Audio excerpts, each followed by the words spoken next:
Time for another quick Santa Clarita market update. And I like to not just do Santa Clarita, but San Fernando Valley and Los Angeles, even parts of Palmdale and Lancaster that I work. So I'm going to give you kind of an overall of what I'm seeing. And you'll see some differences in each area, but you'll see a lot of it is the same. And needless to say that the homes that are priced really well are still selling. But what I am seeing is I'm still seeing homes take a little bit longer to sell overall. So don't factor in the ones that sell right away. Don't factor in the ones that maybe have been foreclosures or fixers. But just in a general retail marketplace, I'm seeing in all of those areas, the homes take a little bit longer to sell.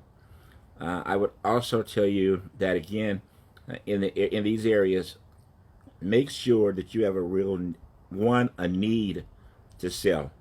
And what I mean by need to sell, meaning you're not putting your home on the market for like, if it sells, it sells. If I get my price, that type of stuff. This isn't the market for that. Not the market for that. This is a market that one, you should have a need to sell. Need to sell. I don't know. You got to relocate. You may be in some sort of a distress, and or you need to get money out to send your kids to school. I don't know. You want to leave the area. You want to leave the state. Whatever it is, you want to have a need, an actual need, and not just a want to sell. That's going to go a long way.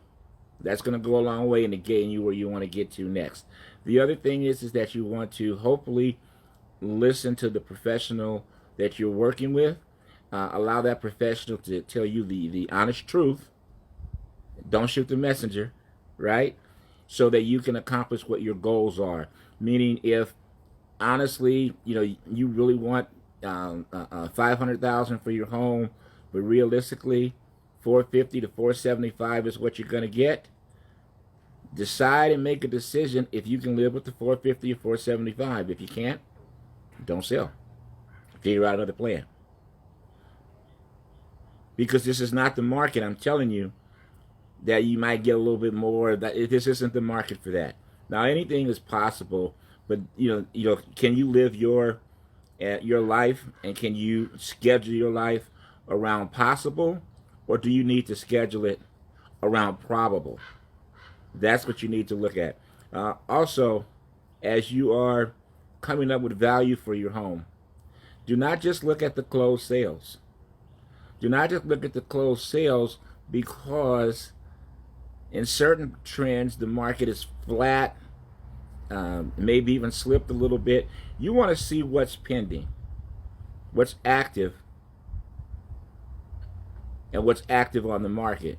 So what I mean, what's active, I mean like actively pending, meaning that let's say that the last closed sale again is at just use 500,000, and you see a property that's pending, and then you see another house that is active and available.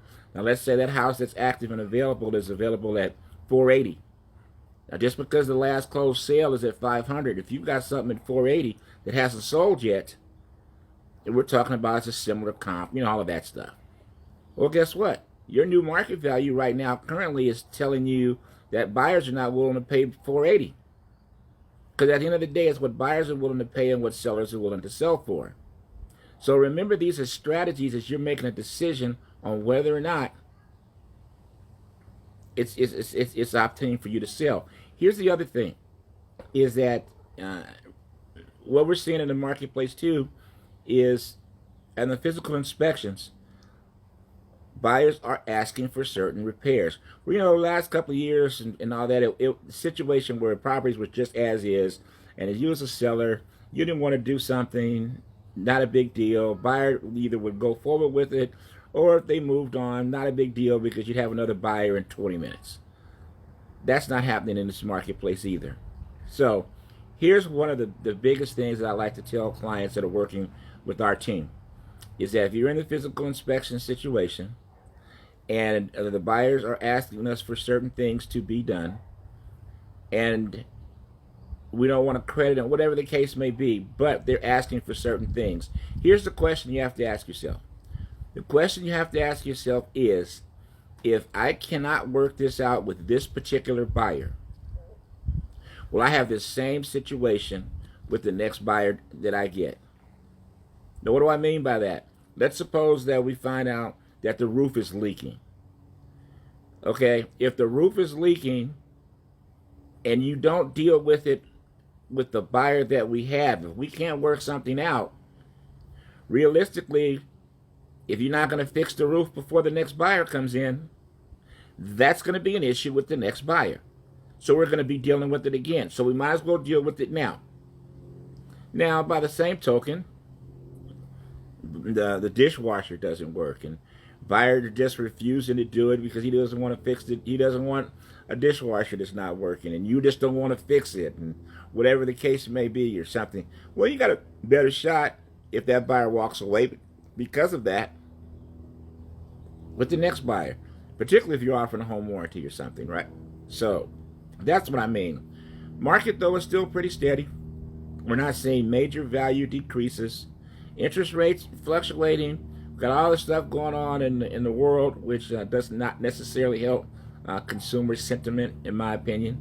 But homes are still selling. People are still buying, and it's just a different environment, different way to market, different expectations. But we are getting results.